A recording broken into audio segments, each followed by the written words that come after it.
Hello everyone, welcome to my channel Readers Path. तो जैसा कि हमने एक सीरीज स्टार्ट की हुई है जो कि हमारी है साइंस सीरीज, और इस साइंस सीरीज में हमने स्टार्ट किया था कार्बन एंड इट्स कंपाउंड। इससे पहले हमारी कुछ क्लासेस हो चुकी हैं जिसमें हमने डिस्कस किया था कि कार्बन जो है वो क्या बनाता है, कोवलेंट बॉन्ड फॉर्म करता है। अच्छा, कोवलेंट बॉन्ड के बारे में मैंने आपको बताया था कि कोवलेंट बॉन्ड जो है वो कैसे बनता है और कार्बन कोवलेंट बॉन्ड क्यों बनाता है, ये हम डिस्कस कर चुके हैं। तो एक बार थोड़ा सा रिवाइज कर लेते हैं। हमने पढ़ा था कि कार्बन के आउटर मोस्ट में 4 इलेक्ट्रॉन प्रेजेंट होते हैं। तो कार्बन जो है ना तो वो क्या बना सकता है, C4 बनाएगा, ना ही वो C4 माइनस बनाएगा, क्योंकि इतने इलेक्ट्रॉन्स को गेन या लूज करने के लिए लॉट ऑफ एनर्जी चाहिए होती है, जो कि पॉसिबल नहीं होती है किसी भी रिएक्शन के अंदर। तो इसीलिए कार्बन जो है वो ऐसा कुछ नहीं बनाता है। कार्बन क्या करता है, इलेक्ट्रॉन का शेयर करता है, शेयरिंग करता है, और शेयरिंग ऑफ इलेक्ट्रॉन से जो बॉन्ड बनता है उसी को ही हम क्या बोलते हैं, कोवलेंट बॉन्ड बोलते हैं। अच्छा, कार्बन के अलावा कुछ एलिमेंट्स और हैं जो कि क्या करते हैं, कोवलेंट बॉन्ड बनाते हैं। तो हम कुछ एलिमेंट्स देखते हैं जो कोवलेंट बॉन्ड बनाते हैं और ये कोवलेंट बॉन्ड कैसे बनता है। ठीक है, तो चलिए हम देखते हैं। तो सबसे पहले जैसा कि आपको स्क्रीन पे दिखाई दे रहा है, यहाँ पर आपके सामने एक एग्जाम्पल है H2 यानी कि हाइड्रोजन। अब हमें पता है हाइड्रोजन जो है इसका एटॉमिक नंबर जो है वो कितना होता है, 1 होता है। एटॉमिक नंबर इसका 1 होता है, यानी कि हाइड्रोजन के आउटर मोस्ट में एक इलेक्ट्रॉन प्रेजेंट होता है। अब क्या करता है हाइड्रोजन जो है अपने दूसरे ही एलिमेंट के साथ में मिलके, क्योंकि दूसरा जो हाइड्रोजन है उसके आउटर मोस्ट में भी एक इलेक्ट्रॉन प्रेजेंट होगा। तो जैसा कि इस स्ट्रक्चर में आपको दिखाई दे रहा है, ये एक हाइड्रोजन है हमारे पास, और यहाँ पर ये जो क्रॉस दिखाया गया है ये इस हाइड्रोजन का एक इलेक्ट्रॉन हो गया। सिमिलरली सेकेंड हाइड्रोजन, ये हमने यहाँ से इसको डॉट से रिप्रेजेंट किया है, तो ये दूसरा हाइड्रोजन हो गया। अब ये हाइड्रोजन क्या करेगा, इसने शेयर कर लिया, इसी तरीके से दूसरे वाला हाइड्रोजन जो है इसने भी शेयर कर लिया। ठीक है, और दोनों के बीच में एक बॉन्ड बन गया। और ये बॉन्ड जो बना है, क्योंकि ये एक एक इलेक्ट्रॉन की शेयरिंग की वजह से बना है, तो इसको हम क्या बोलेंगे, सिंपल या सिंगल कोवेलेंट बॉन्ड। क्या बोलेंगे हम इसको, सिंगल कोवेलेंट बॉन्ड। यानी कि जिस बॉन्ड के अंदर, सिंगल कब बोलेंगे, जब हमारे पास सिर्फ और सिर्फ एक इलेक्ट्रॉन का क्या होगा, एक इलेक्ट्रॉन की शेयरिंग होगी, तो हम क्या बोलेंगे, उसको सिंगल कोवेलेंट बॉन्ड बोलेंगे। हाइड्रोजन का आपको समझ में आया होगा कोवेलेंट बॉन्ड किस तरीके से बनता है। अब नेक्स्ट देखिए ऑक्सीजन का, ऑक्सीजन में किस तरीके से बनता है। अब हमें पता है ऑक्सीजन जो है इसका इसका जो एटॉमिक नंबर होता है वो हमारे पास कितना होता है, 8। यानी कि इसकी हम क्या लिख सकते हैं, electronic configuration 2 6। That means oxygen के आउटर मोस्ट में 6 इलेक्ट्रॉन प्रेजेंट होते हैं। तो ऑक्सीजन का एक एलिमेंट दूसरे एलिमेंट के साथ में क्या करेगा, क्योंकि ऑक्सीजन को अपना जो आउटर मोस्ट सेल है कंप्लीट करने के लिए 2 इलेक्ट्रॉन चाहिए होते हैं।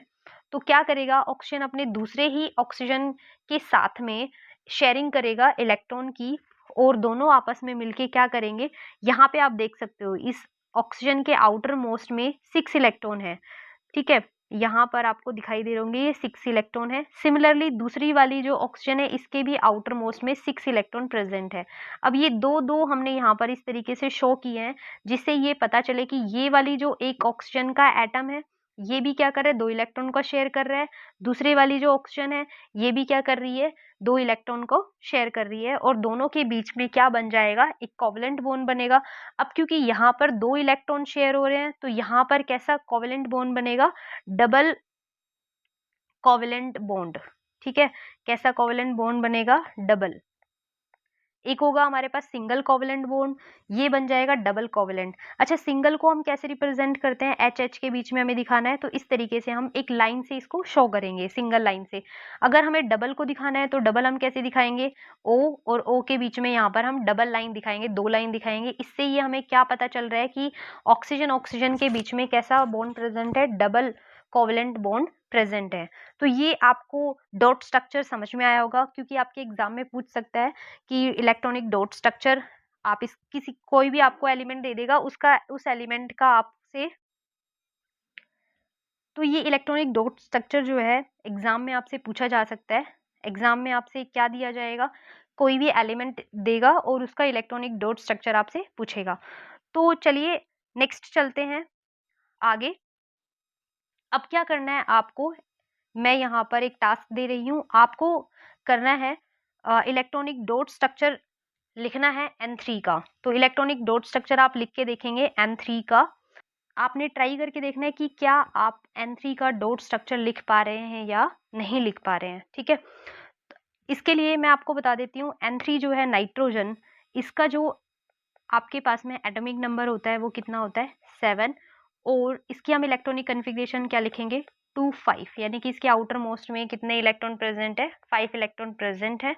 तो आपको अब क्या करना है N3 का इलेक्ट्रॉनिक डॉट स्ट्रक्चर बनाना है। अब चलिए हम कार्बन का एक एग्जांपल ले लेते हैं कि कार्बन किस तरीके से बाकी एलिमेंट के साथ में कोवेलेंट बॉन्ड बनाता है।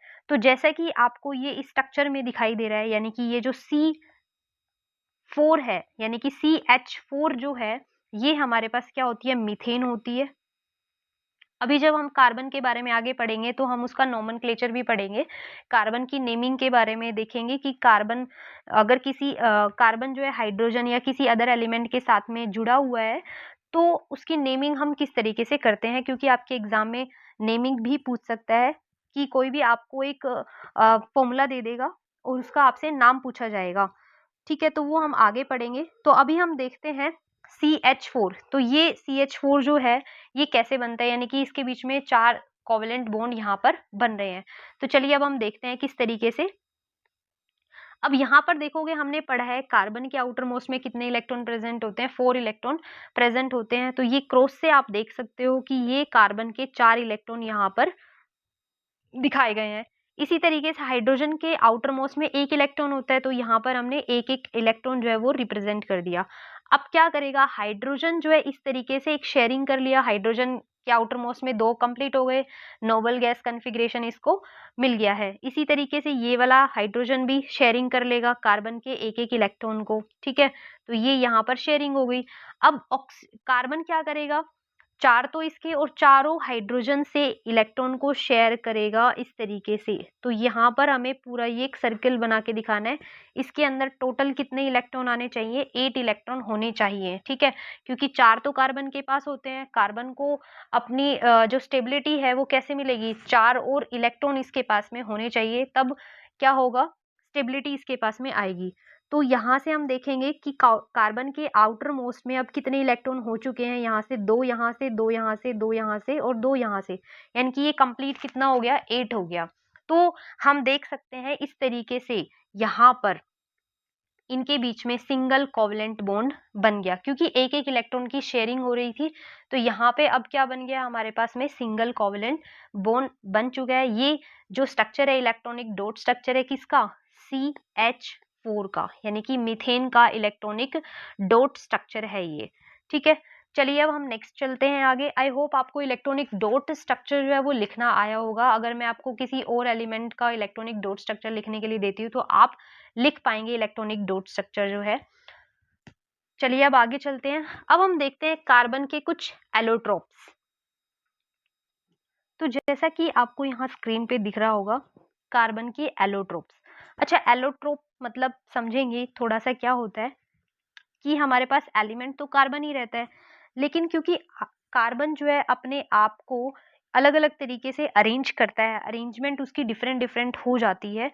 तो डिफरेंट अरेंजमेंट होने की वजह से कार्बन की जो है अलग अलग फॉर्म आ जाती है, जिसकी वजह से क्या हो जाएगा इसकी जो फिजिकल नेचर है वो चेंज हो जाता है। हालांकि केमिकली इनकी रिएक्शन सेम होती है, बट जो इसका फिजिकल नेचर है वो चेंज हो जाता है।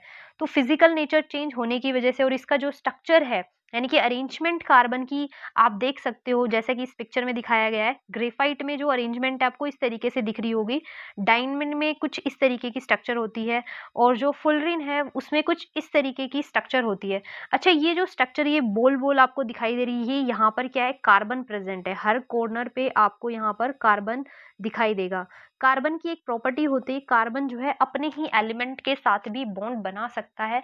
बाकी एलिमेंट के साथ तो बना ही सकता है, लेकिन वो खुद के साथ भी बॉन्ड बनाता है। तो खुद के साथ बॉन्ड बना के कार्बन जो है इस तरीके से डिफरेंट डिफरेंट अरेंजमेंट में क्या हो जाता है अलाइन हो जाता है, जिसकी वजह से इसका जो फिजिकल नेचर है वो चेंज हो जाता है, यानी कि जो फिजिकल प्रॉपर्टी है वो अलग-अलग हो जाती है। तो यही मीनिंग होता है क्या, एलोट्रोप्स का। तो इस तरीके से कार्बन के हमारे पास मेनली 3 एलोट्रोप होते हैं, जो कि आपको पिक्चर में दिख रहे होंगे, ग्रेफाइट, डायमंड एंड फुलरिंग। तो आई होप आपको एलोट्रोप का थोड़ा-सा बेसिक नेचर समझ में आया होगा। अब एलोट्रोप के बारे में, थोड़ी-सी इसकी प्रॉपर्टी के बारे में हम नेक्स्ट वीडियो में पढ़ेंगे। अगर आपको वीडियो पसंद आ रही है तो आप वीडियो को लाइक करिए, शेयर करिए, चैनल को सब्सक्राइब करिए। Thank you so